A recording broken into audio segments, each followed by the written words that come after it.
글 잘 쓰는 작가들의 공통점 세 가지 중에서 첫 번째는 재정의하기입니다. 저에게 작가가 어떤 사람입니까? 라고 물으면요. 저는 정의를 내리는 사람이라고 말하기를 좋아합니다.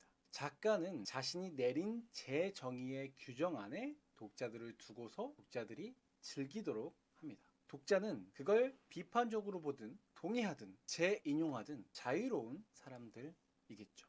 아마 제 책을 보셨다면 아실 겁니다. 저는 너도 작가가 될 수 있어 라는 책에서 작가의 재정의를 했습니다.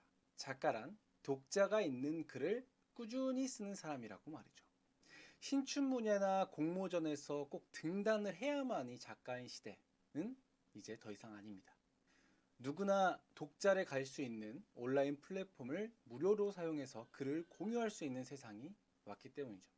그리고 플랫폼과 구독자는 그 콘텐츠를 온라인상에서 유료로 거래할 수 있는 형태로 진화함으로써 그동안 책이나 신문 등으로만 했던 구독의 패러다임은 완전히 바꾼 것이죠. 이처럼 재정의를 하고서 논리적 근거나 예시를 들게 되면 그 개념으로 작가의 편이 되거나 작가와 대화를 할 수 있게 되는 겁니다. 어떤 개념이 있다면 재정의하는 습관을 들여보시기 바랍니다.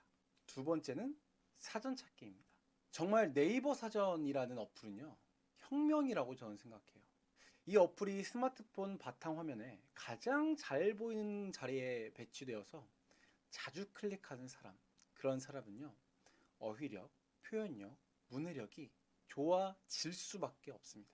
적어도요, 지금 이 영상을 보고 계신 분이라면 스마트폰이나 태블릿 PC 같은 스마트 기기 하나쯤은 가지고 계실 거잖아요.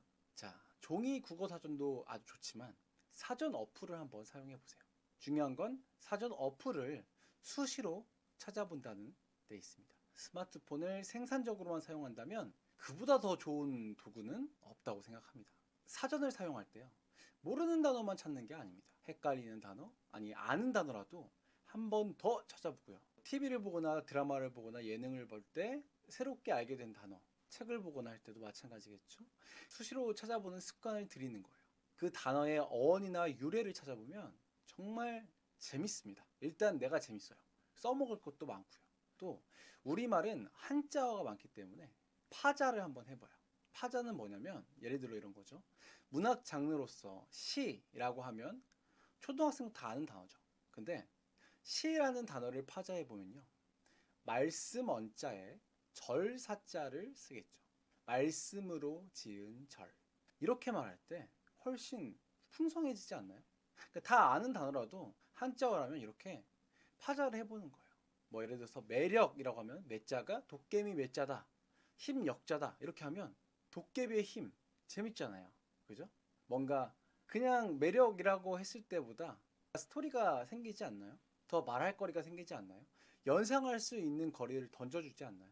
혹시 파자를 하지 못한다면 그냥 하나하나 어떤 한자의 속뜻이 있는지라도 유심히 이렇게 들여다보시기 바랍니다.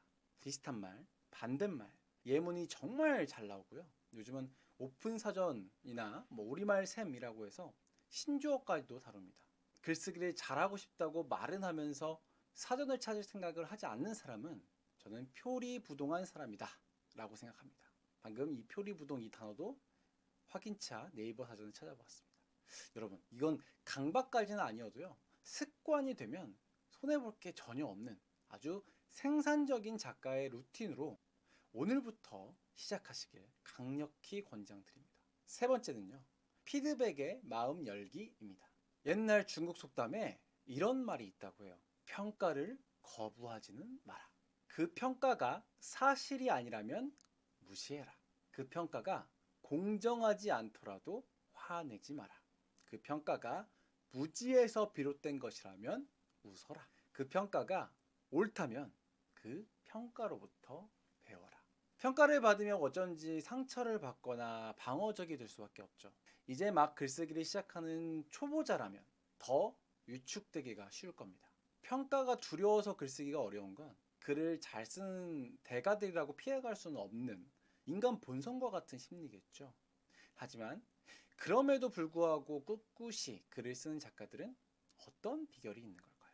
평가로부터 배운다는 자세, 저는 여기에 핵심이 있다고 봅니다. 만약 되도 않는 평가라고 하면 저는 그것에서도 배울 점이 있다고 생각해요. 예를 들면 대안이 없는 평가는 비난일 뿐이다. 그럼 모든 평가에 두려워하지 않아도 되는 좋은 기준이 생기는 거 아니겠어요? 그러니까 저는 마음을 열어야 한다고 생각을 합니다. 마음은 열되 댓글 몇 글자로 성의 없이 그 대안도 없는 비난을 싸지르고 간 악플러에게는 굳이 상대할 가치가 없죠. 굳이 또 보고 싶지 않다면 삭제하고 차단하면 됩니다. 제가 늘 말씀을 드리는 건데요. 글쓰기에도 레벨이 있거든요. 좋은 글인지 나쁜 글인지 객관화할 수 있는 눈을 가진다면 일단 기본 태도를 갖는 초급 단계는 벗어나서 중급으로 올라간 겁니다. 이제 마지막 중급을 넘어선 고급 단계는 자기만의 뚜렷한 스타일을 갖는 건데요. 이건 평생이 걸릴 수도 있기 때문에 일단은 초급에서 중급 단계를 바라보고 글쓰기에 임하는 것이 좋겠죠. 자, 오늘은 글을 잘 쓰는 작가들의 공통 습관 3가지를 간단하게 또 알아보았습니다. 작가들의 좋은 습관이라고 하면 100가지도 넘게 있겠죠. 오늘은 이 정도로 가름하고 다음 영상에서 또 글을 잘 쓰는 방법들, 작가들의 습관들 계속 다뤄보도록 하겠습니다. 오늘 영상이 도움이 되셨다면 구독과 좋아요, 댓글을 부탁드립니다. 고맙습니다.